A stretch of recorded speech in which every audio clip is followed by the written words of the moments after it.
प्रिय मित्रों नमस्कार। पितृपक्ष में अश्वत्थ स्तोत्रम का पाठ श्रवण करने से पितृदेवता प्रसन्न होते हैं। आइए प्रारंभ करते हैं। अश्वत्थ स्तोत्रम श्रीनारद उवाच अनायासेन लोकोऽयं सर्वान् कामानवाप्नुयात् सर्वदेवात्मकं चैकं तन्मे ब्रूहि पितामह। ब्रह्मोवाच शृणुदेवमुने स्वत्थं शुद्धं सर्वात्मकं तरुं यत्प्रदक्षिणतो लोकः सर्वान् कामान् समश्नुते।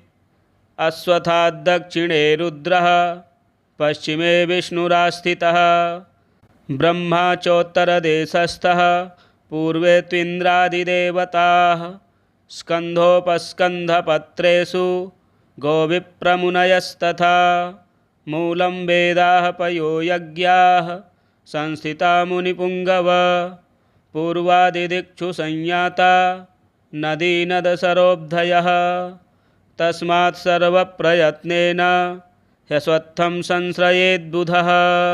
त्वं क्षीर्यफलकश्चैव शीतलस्य वनस्पते त्वामाराध्य नरो विन्द्या दैहिकामुष्मिकफलं चलद्दलाय वृक्षाय सर्वदाश्रितविष्णवे बोधिसत्त्वाय देवाय ह्यश्वत्थाय नमो नमः। अश्वत्थयस्मात् त्वयि वृक्षराज नारायणस्तिष्ठति सर्वकाले अतः श्रुतस्त्वं सततं तरूणां धन्योऽसि चारिष्टविनाशकोऽसि। क्षीरदस्त्वं च येनेह येन श्रीस्त्वां निसेवते क्षीरदस्त्वं च येनेह येन श्रीस्त्वां निसेवते सत्येन तेन वृक्षेन्द्र मामपि श्रीर्निसेवताम्। एकादशात्मको रुद्रो असि वसुनाथ शिरोमणिः नारायणोऽसि देवानां वृक्षराजोऽसि पिप्पल अग्निगर्भः समीगर्भो देवगर्भः प्रजापतिः हिरण्यगर्भो भूगर्भो यज्ञगर्भो नमोऽस्तु ते। आयुर्बलं यशो वर्चः प्रजाः पशुवसूनि च ब्रह्मप्रज्ञां च मेधां च त्वं नो देहि वनस्पते। सततं वरुणो रक्षेत् त्वामारादृष्टिराश्रयेत् परितस्त्वां निसेवन्तां तृणानि सुखमस्तु ते। अक्षिस्पन्दं भुजस्पन्दं दुःस्वप्नं दुर्विचिन्तनं शत्रूणां च समुत्थानं ह्यश्वत्थसमयप्रभो। अश्वत्थाय वरेण्याय सर्वैश्वर्यप्रदायिने नमो दुःस्वप्ननाशाय सुस्वप्नफलदायिने। मूलतो ब्रह्मरूपाय मध्यतो विष्णुरूपिणे अग्रतः शिवरूपाय वृक्षराजाय ते नमः। यं दृष्ट्वा मुच्यते रोगैः स्पृष्ट्वा पापैः प्रमुच्यते यदाश्रयाच्चिरज्जीवी तमश्वत्थं नमाम्यहम्। अश्वत्थसुमहाभाग सुभगप्रियदर्शन इष्टकामाश्च मे देहि शत्रुभ्यस्तु पराभवम्। आयुः प्रजां धनं धान्यं सौभाग्यं सर्वसम्पदं देहि देव महावृक्ष त्वामहं शरणं गतः। ऋग्यजुःसाममन्त्रात्मा सर्वरूपी परात्परः अश्वत्थो वेदमूलोऽसा वृषभिः प्रोच्यते सदा। ब्रह्मः गुरुः चैव दरिद्रो व्याधिपीडितः आवृत्य लक्षसङ्ख्यं तत् स्तोत्रमेतत् सुखी भवेत्। ब्रह्मचारी हविष्यासि त्वदः सायी जितेन्द्रियः पपोपहत चित्तोऽपि भृतमेतत् समाचरेत्। एकाहस्तं द्विहस्तं वा कुर्याद् गोमयलेपनम् अर्चेत् पुरुषसूक्तेन प्रणवेन विशेषतः। मौनी प्रदक्षिणं कुर्यात् प्रागुक्तफलभाग् भवेत्। विष्णोर्नाम सहस्रेण ह्यच्युतस्यापि कीर्तनात् पदे पदान्तरं गत्वा करचेष्टा विवर्जितः वाचा स्तोत्रं मनोध्याने चतुरंगं प्रदक्षिणम् अश्वत्थः स्थापितो येन तत्कुलं स्थापितं ततः धनायुषां समृद्धिस्तु नरकात्तारयेत् पितॄन् अश्वत्थमूलमाश्रित्य शाकान्नोदकदानतः एकस्मिन् भोजिते विप्रे कोटिब्राह्मणभोजनम् अश्वत्थमूलमाश्रित्य जपहोमसुरार्चनात् अक्षयं फलमाप्नोति ब्रह्मणो वचनं यथा एवमाश्वासितोऽश्वत्थः सदाश्वासाय कल्पते यज्ञार्थं छेदिते स्वत्थे ह्यक्षयं स्वर्गमापुनुयात् छिन्नो येन वृथा स्वस्थश्छेदिता पितृदेवताः अश्वत्थः पूजितो यत्र पूजिताः सर्वदेवताः। श्रीनारद उवाच अनायासेन लोकोऽयं सर्वान् कामानवाप्नुयात् सर्वदेवात्मकं चैकं तन्मे ब्रूहि पितामह। ब्रह्मोवाच शृणुदेवमुने स्वत्थं शुद्धं सर्वात्मकं तरुं यत्प्रदक्षिणतो लोकः सर्वान् कामान् समश्नुते। अश्वत्थाद्दक्षिणे रुद्रः पश्चिमे विष्णुरास्थितः ब्रह्मा चोत्तरदेशस्थः पूर्वे त्विन्द्रादिदेवताः स्कन्धोपस्कन्धपत्रेषु गोविप्रमुनयस्तथा मूलं वेदाः पयो यज्ञाः संस्थिता मुनिपुङ्गव पूर्वादिदिक्षु संयाता नदी नदसरोऽब्धयः तस्मात् सर्वप्रयत्नेन ह्यश्वत्थं संश्रयेद्बुधः त्वं शीर्यफलकश्चैव शीतलस्य वनस्पते त्वामाराध्य नरो विन्द्या दैहिकामुष्मिकफलं चलद्दलाय वृक्षाय सर्वदाश्रितविष्णवे बोधिसत्त्वाय देवाय ह्यश्वत्थाय नमो नमः। अश्वत्थयस्मात् त्वयि वृक्षराज नारायणस्तिष्ठति सर्वकाले अतः श्रुतस्त्वं सततं तरूणां धन्योऽसि चारिष्टविनाशकोऽसि। क्षीरदस्त्वं च येनेह येन श्रीस्त्वां निसेवते क्षीरदस्त्वं च येनेह येन श्रीस्त्वां निसेवते सत्येन तेन वृक्षेन्द्र मामपि श्रीर्निसेवताम्। एकादशात्मको रुद्रो असि वसुनाथ शिरोमणिः नारायणोऽसि देवानां वृक्षराजोऽसि पिप्पल अग्निगर्भः समीगर्भो देवगर्भः प्रजापतिः हिरण्यगर्भो भूगर्भो यज्ञगर्भो नमोऽस्तु ते। आयुर्बलं यशो वर्चः प्रजाः पशुवसूनि च ब्रह्मप्रज्ञां च मेधां च त्वं नो देहि वनस्पते। सततं वरुणो रक्षेत् त्वामारादृष्टिराश्रयेत् परितस्त्वां निसेवन्तां तृणानि सुखमस्तु ते। अक्षिस्पन्दं भुजस्पन्दं दुःस्वप्नं दुर्विचिन्तनं शत्रूणां च समुत्थानं ह्यश्वत्थसमयप्रभो। अश्वत्थाय वरेण्याय सर्वैश्वर्यप्रदायिने नमो दुःस्वप्ननाशाय सुस्वप्नफलदायिने। मूलतो ब्रह्मरूपाय मध्यतो विष्णुरूपिणे अग्रतः शिवरूपाय वृक्षराजाय ते नमः।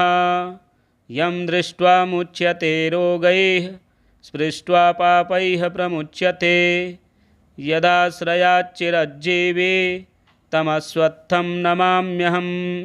अश्वत्थसुमहाभाग सुभगप्रियदर्शन इष्टकामांश्च मे देहि शत्रुभ्यस्तु पराभवम्। आयुः प्रजां धनं धान्यं सौभाग्यं सर्वसम्पदं। देहि देव महावृक्ष त्वामहं शरणं गतः। ऋग्यजुःसाममन्त्रात्मा सर्वरूपी परात्परः। अश्वत्थो वेदमूलोऽसा वृषभिः प्रोच्यते सदा। ब्रह्मः गुरुः चैव दरिद्रो व्याधिपीडितः। आवृत्य लक्ष्यसङ्ख्यं तत् स्तोत्रमेतत् सुखी भवेत्। ब्रह्मचारी हविष्यासि त्वदः सायी जितेन्द्रियः।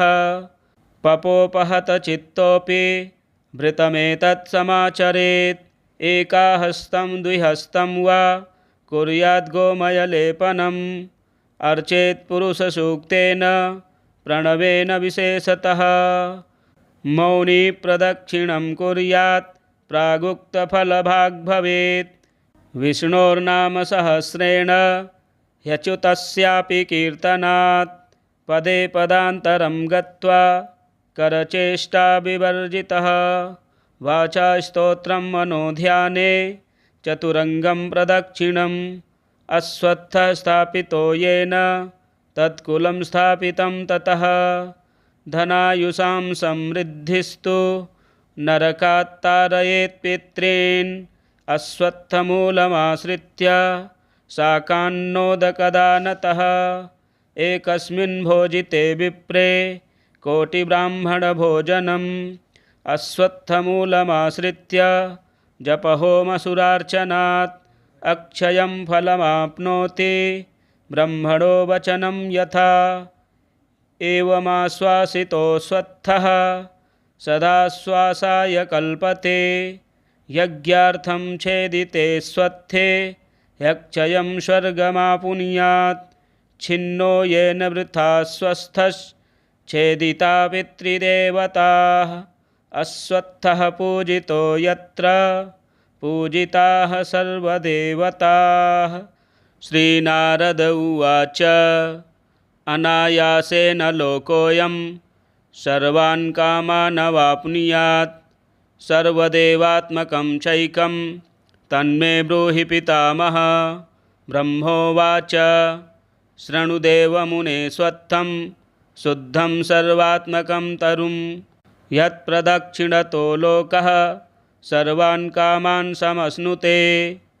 अश्वत्थाद्दक्षिणे रुद्रः पश्चिमे विष्णुरास्थितः। ब्रह्मा चोत्तरदेशस्थः पूर्वे त्विन्द्रादिदेवताः। स्कन्धोपस्कन्धपत्रेषु गोविप्रमुनयस्तथा।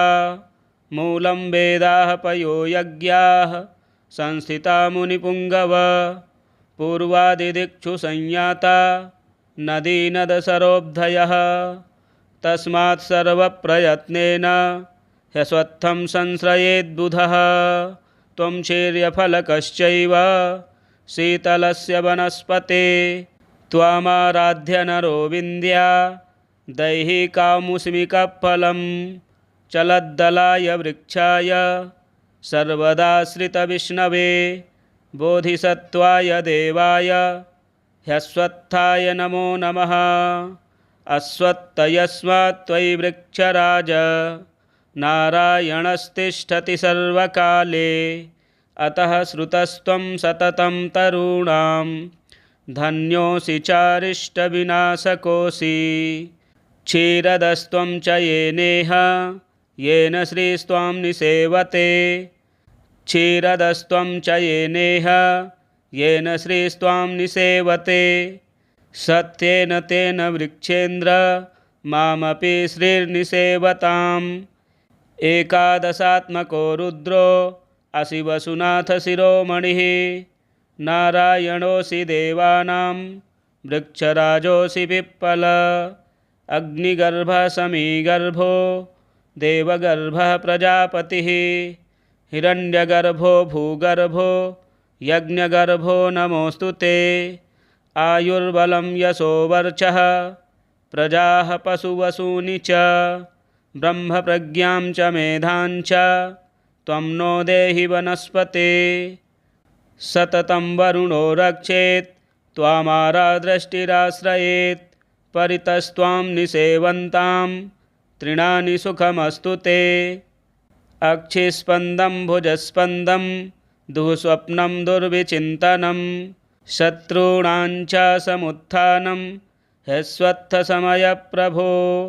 अश्वत्थाय वरेण्याय सर्वैश्वर्यप्रदायिने नमो दुःस्वप्ननाशाय सुस्वप्नफलदायिने। मूलतो ब्रह्मरूपाय मध्यतो विष्णुरूपिणे अग्रतः शिवरूपाय वृक्षराजाय ते नमः। यं दृष्ट्वा मुच्यते रोगैः स्पृष्ट्वा पापैः प्रमुच्यते। यदाश्रयाच्चिरज्जीवी तमश्वत्थं नमाम्यहम्। अश्वत्थसुमहाभाग सुभगप्रियदर्शन इष्टकामाश्च मे देहि शत्रुभ्यस्तु पराभवम्। आयुः प्रजां धनं धान्यं सौभाग्यं सर्वसम्पदं देहि देव महावृक्ष त्वामहं शरणं गतः।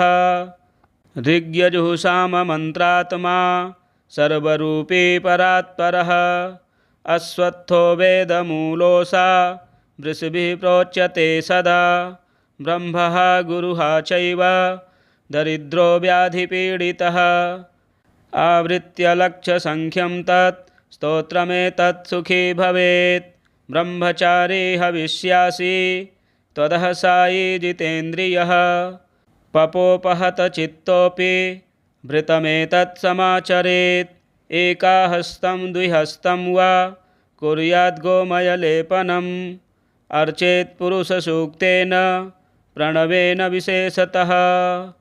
मौनी प्रदक्षिणं कुर्यात् प्रागुक्तफलभाग् भवेत्। विष्णोर्नाम सहस्रेण ह्यच्युतस्यापि कीर्तनात् पदे पदान्तरं गत्वा करचेष्टा विवर्जितः। वाचा स्तोत्रं मनोध्याने चतुरङ्गं प्रदक्षिणम् अश्वत्थः स्थापितो येन तत्कुलं स्थापितं ततः। धनायुषां समृद्धिस्तु नरकात् तारयेत् पितॄन् अश्वत्थमूलमाश्रित्य शाकान्नोदकदानतः। एकस्मिन् भोजिते विप्रे कोटिब्राह्मणभोजनम् अश्वत्थमूलमाश्रित्य जपहोमसुरार्चनात् अक्षयं फलमाप्नोति ब्रह्मणो वचनं यथा। एवमाश्वासितोऽश्वत्थः सदाश्वासाय कल्पते। यज्ञार्थं छेदिते स्वत्थे यक्षयं स्वर्गमापुनुयात्। छिन्नो येन वृथा स्वस्थश्छेदिता पितृदेवताः। अश्वत्थः पूजितो यत्र पूजिताः सर्वदेवताः। श्रीनारद उवाच अनायासेन लोकोऽयं सर्वान् कामानवाप्नुयात्। सर्वदेवात्मकं चैकं तन्मे ब्रूहि पितामह। ब्रह्मोवाच शृणुदेवमुने स्वत्थं शुद्धं सर्वात्मकं तरुं। यत्प्रदक्षिणतो लोकः सर्वान् कामान् समश्नुते। अश्वत्थाद्दक्षिणे रुद्रः पश्चिमे विष्णुरास्थितः। ब्रह्मा चोत्तरदेशस्थः पूर्वे त्विन्द्रादिदेवताः। स्कन्धोपस्कन्धपत्रेषु गोविप्रमुनयस्तथा। मूलं वेदाः पयो यज्ञाः संस्थिता मुनिपुङ्गव। पूर्वादिदिक्षु संयाता नदी नदसरोऽब्धयः। तस्मात् सर्वप्रयत्नेन ह्यश्वत्थं संश्रयेद्बुधः। त्वं शीर्यफलकश्चैव शीतलस्य वनस्पते। त्वामाराध्य नरो विन्द्या दैहिकामुष्मिकफलं। चलद्दलाय वृक्षाय सर्वदाश्रितविष्णवे। बोधिसत्त्वाय देवाय ह्यश्वत्थाय नमो नमः। अश्वत्थयस्मात् त्वयि वृक्षराज नारायणस्तिष्ठति सर्वकाले। अतः श्रुतस्त्वं सततं तरूणां धन्योऽसि चारिष्टविनाशकोऽसि। क्षीरदस्त्वं च येनेह येन श्रीस्त्वां निसेवते। क्षीरदस्त्वं च येनेह येन श्रीस्त्वां निसेवते। सत्येन तेन वृक्षेन्द्र मामपि श्रीर्निसेवताम्। एकादशात्मको रुद्रो असि वसुनाथ शिरोमणिः। नारायणोऽसि देवानां वृक्षराजोऽसि पिप्पल। अग्निगर्भः समीगर्भो देवगर्भः प्रजापतिः। हिरण्यगर्भो भूगर्भो यज्ञगर्भो नमोऽस्तु ते। आयुर्बलं यशो वर्चः प्रजाः पशुवसूनि च। ब्रह्मप्रज्ञां च मेधां च त्वं नो देहि वनस्पते। सततं वरुणो रक्षेत् त्वामारादृष्टिराश्रयेत्। परितस्त्वां निसेवन्तां तृणानि सुखमस्तु ते। अक्षिस्पन्दं भुजस्पन्दं दुःस्वप्नं दुर्विचिन्तनं। शत्रूणां च समुत्थानं ह्यश्वत्थसमयप्रभो। अश्वत्थाय वरेण्याय सर्वैश्वर्यप्रदायिने। नमो दुःस्वप्ननाशाय सुस्वप्नफलदायिने। मूलतो ब्रह्मरूपाय मध्यतो विष्णुरूपिणे। अग्रतः शिवरूपाय वृक्षराजाय ते नमः।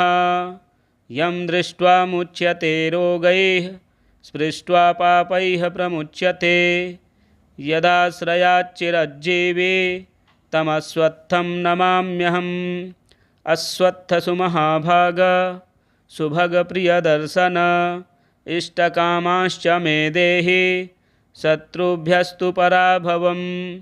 आयुः प्रजां धनं धान्यं सौभाग्यं सर्वसम्पदं। देहि देव महावृक्ष त्वामहं शरणं गतः। ऋग्यजुःसाममन्त्रात्मा सर्वरूपी परात्परः। अश्वत्थो वेदमूलोऽसा वृषभिः प्रोच्यते सदा।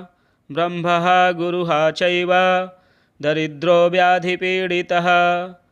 आवृत्य लक्षसङ्ख्यं तत् स्तोत्रमेतत् सुखी भवेत्।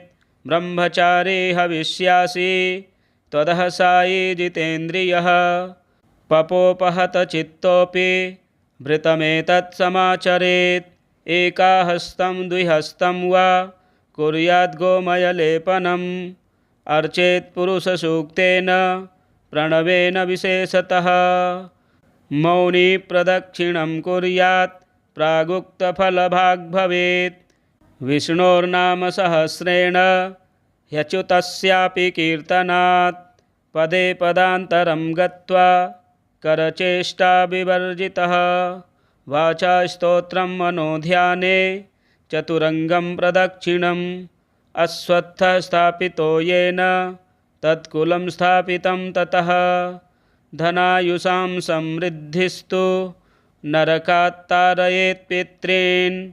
अश्वत्थमूलमाश्रित्य शाकान्नोदकदानतः।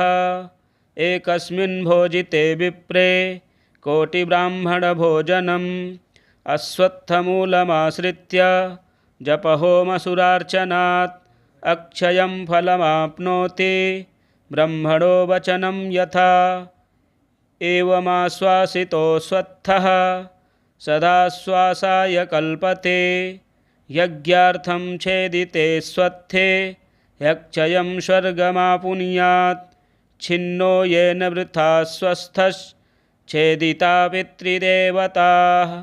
अश्वत्थः पूजितो यत्र पूजिताः सर्वदेवताः। श्रीनारद उवाच अनायासेन लोकोऽयं सर्वान् कामान् अवाप्नुयात्। सर्वदेवात्मकं चैकं तन्मे ब्रूहि पितामह। ब्रह्मोवाच शृणुदेवमुने स्वत्थं शुद्धं सर्वात्मकं तरुं। यत्प्रदक्षिणतो लोकः सर्वान् कामान् समश्नुते। अश्वत्थाद्दक्षिणे रुद्रः पश्चिमे विष्णुरास्थितः ब्रह्मा चोत्तरदेशस्थः पूर्वे त्विन्द्रादिदेवताः स्कन्धोपस्कन्धपत्रेषु गोविप्रमुनयस्तथा मूलं वेदाः पयो यज्ञाः संस्थिता मुनिपुङ्गव पूर्वादिदिक्षु संयाता नदी नदसरोऽब्धयः तस्मात् सर्वप्रयत्नेन ह्यश्वत्थं संश्रयेद्बुधः त्वं शीर्यफलकश्चैव शीतलस्य वनस्पते त्वामाराध्य नरो विन्द्या दैहिकामुष्मिकफलं चलद्दलाय वृक्षाय सर्वदाश्रितविष्णवे बोधिसत्त्वाय देवाय ह्यश्वत्थाय नमो नमः। अश्वत्थयस्मात् त्वयि वृक्षराज नारायणस्तिष्ठति सर्वकाले अतः श्रुतस्त्वं सततं तरूणां धन्योऽसि चारिष्टविनाशकोऽसि। क्षीरदस्त्वं च येनेह येन श्रीस्त्वां निसेवते क्षीरदस्त्वं च येनेह येन श्रीस्त्वां निसेवते सत्येन तेन वृक्षेन्द्र मामपि श्रीर्निसेवताम्। एकादशात्मको रुद्रो असि वसुनाथ शिरोमणिः नारायणोऽसि देवानां वृक्षराजोऽसि पिप्पल अग्निगर्भः समीगर्भो देवगर्भः प्रजापतिः हिरण्यगर्भो भूगर्भो यज्ञगर्भो नमोऽस्तु ते। आयुर्बलं यशो वर्चः प्रजाः पशुवसूनि च ब्रह्मप्रज्ञां च मेधां च त्वं नो देहि वनस्पते। सततं वरुणो रक्षेत् त्वामारादृष्टिराश्रयेत् परितस्त्वां निसेवन्तां तृणानि सुखमस्तु ते। अक्षिस्पन्दं भुजस्पन्दं दुःस्वप्नं दुर्विचिन्तनं शत्रूणां च समुत्थानं ह्यश्वत्थसमयप्रभो। अश्वत्थाय वरेण्याय सर्वैश्वर्यप्रदायिने नमो दुःस्वप्ननाशाय सुस्वप्नफलदायिने। मूलतो ब्रह्मरूपाय मध्यतो विष्णुरूपिणे अग्रतः शिवरूपाय वृक्षराजाय ते नमः। यं दृष्ट्वा मुच्यते रोगैः स्पृष्ट्वा पापैः प्रमुच्यते यदाश्रयाच्चिरज्जीवी तमश्वत्थं नमाम्यहम्। अश्वत्थसुमहाभाग सुभगप्रियदर्शन इष्टकामांश्च मे देहि शत्रुभ्यस्तु पराभवम्। आयुः प्रजां धनं धान्यं सौभाग्यं सर्वसम्पदं देहि देव महावृक्ष त्वामहं शरणं गतः।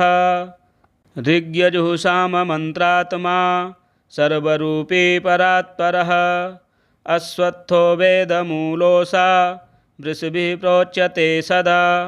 ब्रह्मः गुरुः चैव दरिद्रो व्याधिपीडितः आवृत्य लक्षसङ्ख्यं तत् स्तोत्रमेतत् सुखी भवेत्।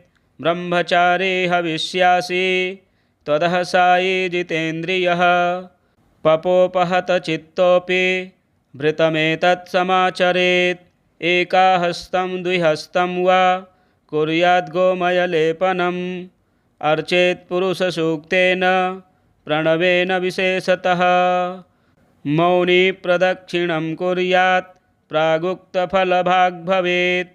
विष्णोर्नाम सहस्रेण ह्यच्युतस्यापि कीर्तनात् पदे पदान्तरं गत्वा करचेष्टा विवर्जितः। वाचा स्तोत्रं मनोध्याने चतुरङ्गं प्रदक्षिणम् अश्वत्थः स्थापितो येन तत्कुलं स्थापितं ततः।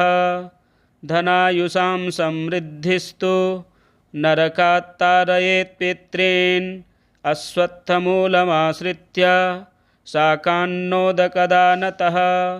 एकस्मिन् भोजिते विप्रे कोटिब्राह्मणभोजनम् अश्वत्थमूलमाश्रित्य जपहोमसुरार्चनात् अक्षयं फलमाप्नोति ब्रह्मणो वचनं यथा।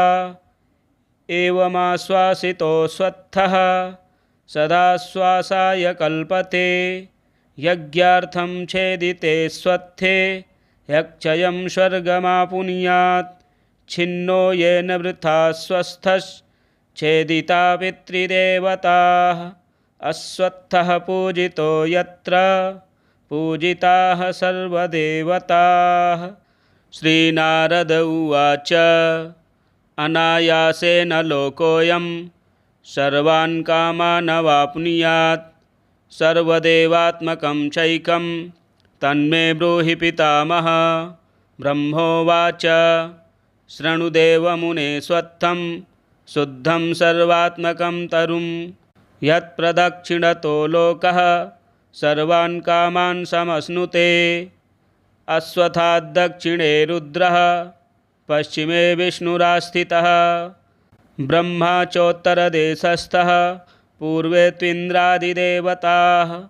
स्कन्धोपस्कन्धपत्रेषु गोविप्रमुनयस्तथा मूलं वेदाः पयो यज्ञाः संस्थिता मुनिपुङ्गव। पूर्वादिदिक्षु संयाता नदी नदसरोऽब्धयः तस्मात् सर्वप्रयत्नेन ह्यश्वत्थं संश्रयेद्बुधः। त्वं शीर्यफलकश्चैव शीतलस्य वनस्पते त्वामाराध्य नरो विन्द्या दैहिकामुष्मिकफलं चलद्दलाय वृक्षाय सर्वदाश्रितविष्णवे बोधिसत्त्वाय देवाय ह्यश्वत्थाय नमो नमः। अश्वत्थयस्मात् त्वयि वृक्षराज नारायणस्तिष्ठति सर्वकाले अतः श्रुतस्त्वं सततं तरूणां धन्योऽसि चारिष्टविनाशकोऽसि। क्षीरदस्त्वं च येनेह येन श्रीस्त्वां निसेवते क्षीरदस्त्वं च येनेह येन श्रीस्त्वां निसेवते सत्येन तेन वृक्षेन्द्र मामपि श्रीर्निसेवताम्। एकादशात्मको रुद्रो असि वसुनाथ शिरोमणिः नारायणोऽसि देवानां वृक्षराजोऽसि पिप्पल। अग्निगर्भः समीगर्भो देवगर्भः प्रजापतिः हिरण्यगर्भो भूगर्भो यज्ञगर्भो नमोऽस्तु ते। आयुर्बलं यशो वर्चः प्रजाः पशुवसूनि च ब्रह्मप्रज्ञां च मेधां च त्वं नो देहि वनस्पते।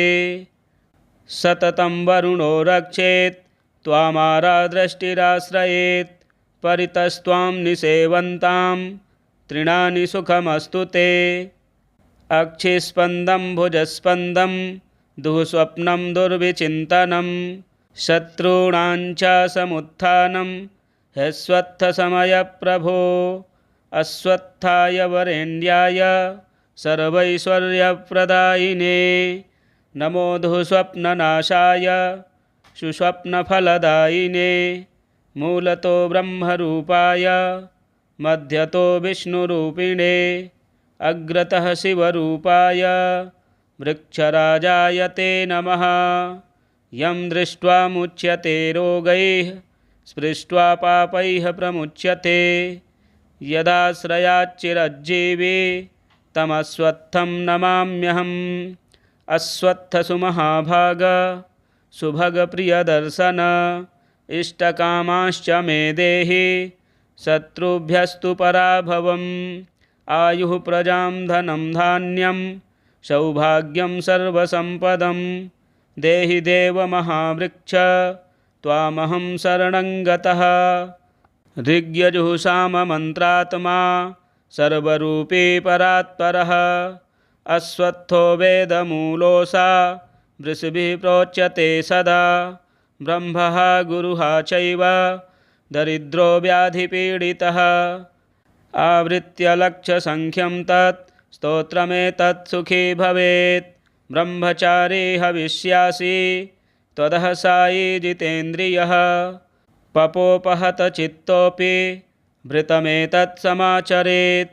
एकाहस्तं द्विहस्तं वा कुर्यात् गोमयलेपनम् अर्चेत् पुरुषसूक्तेन प्रणवेन विशेषतः मौनी प्रदक्षिणं कुर्यात् प्रागुक्तफलभाग् भवेत् विष्णोर्नाम सहस्रेण ह्यच्युतस्यापि कीर्तनात् पदे पदान्तरं गत्वा करचेष्टा विवर्जितः वाचा स्तोत्रं मनोध्याने चतुरंगं प्रदक्षिणम् अश्वत्थः स्थापितो येन तत्कुलं स्थापितं ततः धनायुषां समृद्धिस्तु नरकात् तारयेत् पितॄन् अश्वत्थमूलमाश्रित्य शाकान्नोदकदानतः एकस्मिन् भोजिते विप्रे कोटिब्राह्मणभोजनम् अश्वत्थमूलमाश्रित्य जपहोमसुरार्चनात् अक्षयं फलमाप्नोति ब्रह्मणो वचनं यथा एवमाश्वासितोऽश्वत्थः सदाश्वासाय कल्पते यज्ञार्थं छेदिते स्वत्थे यक्षयं स्वर्गमापुनुयात् छिन्नो येन वृथा स्वस्थश्छेदिता पितृदेवताः अश्वत्थः पूजितो यत्र पूजिताः सर्वदेवताः। श्रीनारद उवाच अनायासेन लोकोऽयं सर्वान् कामानवाप्नुयात् सर्वदेवात्मकं चैकं तन्मे ब्रूहि पितामह। ब्रह्मोवाच शृणुदेवमुने स्वत्थं शुद्धं सर्वात्मकं तरुं यत्प्रदक्षिणतो लोकः सर्वान् कामान् समश्नुते। अश्वत्थाद्दक्षिणे रुद्रः पश्चिमे विष्णुरास्थितः ब्रह्मा चोत्तरदेशस्थः पूर्वे त्विन्द्रादिदेवताः स्कन्धोपस्कन्धपत्रेषु गोविप्रमुनयस्तथा मूलं वेदाः पयो यज्ञाः संस्थिता मुनिपुङ्गव पूर्वादिदिक्षु संयाता नदी नदसरोऽब्धयः तस्मात् सर्वप्रयत्नेन ह्यश्वत्थं संश्रयेद्बुधः त्वं शीर्यफलकश्चैव शीतलस्य वनस्पते त्वामाराध्य नरो विन्द्या दैहिकामुष्मिकफलं चलद्दलाय वृक्षाय सर्वदाश्रितविष्णवे बोधिसत्त्वाय देवाय ह्यश्वत्थाय नमो नमः। अश्वत्थयस्मात् त्वयि वृक्षराज नारायणस्तिष्ठति सर्वकाले अतः श्रुतस्त्वं सततं तरूणां धन्योऽसि चारिष्टविनाशकोऽसि। क्षीरदस्त्वं च येनेह येन श्रीस्त्वां निसेवते क्षीरदस्त्वं च येनेह येन श्रीस्त्वां निसेवते सत्येन तेन वृक्षेन्द्र मामपि श्रीर्निसेवताम्। एकादशात्मको रुद्रो असि वसुनाथ शिरोमणिः नारायणोऽसि देवानां वृक्षराजोऽसि पिप्पल अग्निगर्भः समीगर्भो देवगर्भः प्रजापतिः हिरण्यगर्भो भूगर्भो यज्ञगर्भो नमोऽस्तु ते। आयुर्बलं यशो वर्चः प्रजाः पशुवसूनि च ब्रह्मप्रज्ञां च मेधां च त्वं नो देहि वनस्पते। सततं वरुणो रक्षेत् त्वामारादृष्टिराश्रयेत् परितस्त्वां निसेवन्तां तृणानि सुखमस्तु ते। अक्षिस्पन्दं भुजस्पन्दं दुःस्वप्नं दुर्विचिन्तनं शत्रूणां च समुत्थानं ह्यश्वत्थसमयप्रभो। अश्वत्थाय वरेण्याय सर्वैश्वर्यप्रदायिने नमो दुःस्वप्ननाशाय सुस्वप्नफलदायिने।